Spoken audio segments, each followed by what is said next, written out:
Hi, my name is Christopher, and you may fail to see how someone can transcend himself without without ceasing to be. I make art, I struggle, I suffer all day long. But I have found some methods that help me to move on, right? So I'm hiking and I'm training my mind. I've learned to do the Rubik's Cube with the official instruction manual, but I have memorized the algorithms, which has trained my mind to think kind of in a categoric way.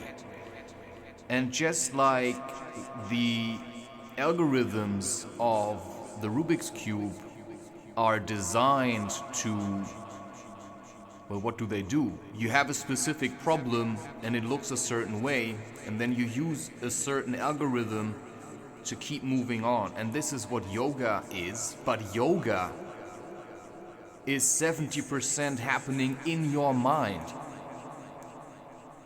And the movements you start doing are very specific to yourself. There is no fixed yoga thing that you need to follow.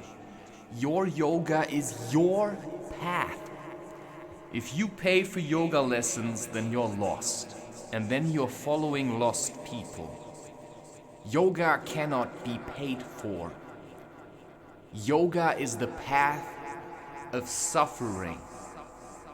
And that means you have to balance yourself in your mind. I have met so many people that just do yoga on the physical plane, but then they run around trying to shame everyone because they think they've got it. But they didn't get shit, because the space they allow themselves to have is exactly one yoga mattress that they bought. It's like, this is so ridiculous. I mean, I can do yoga wherever I am. I need no studio. I need nothing.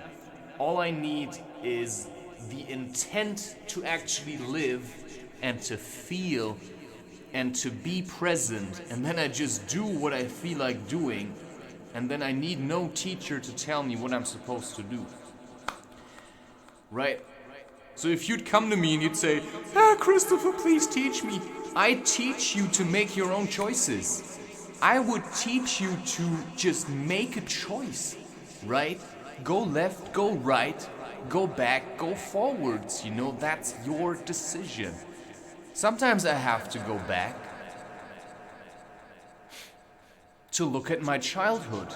And sometimes I have to kind of like rush ahead to look for visions. So sometimes I drink coffee and sometimes I drink red wine.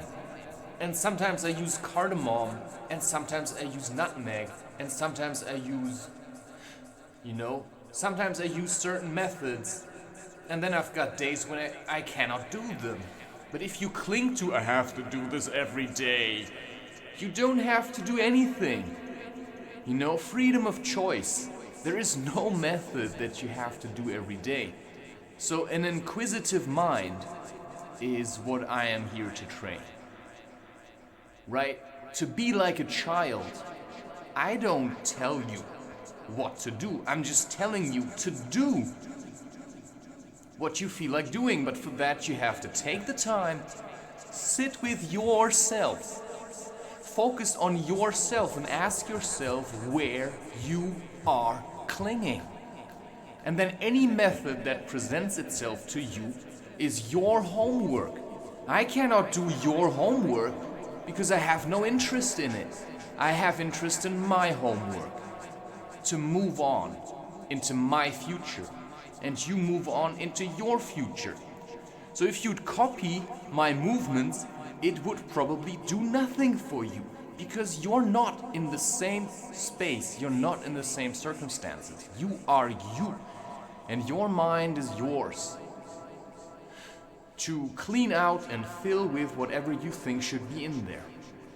So for me, anorganic sulfur or elemental sulfur was a way of cleansing that worked. And it cleaned my mind. But there are times where I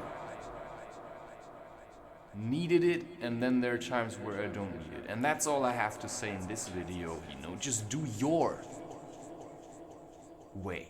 Do it your way.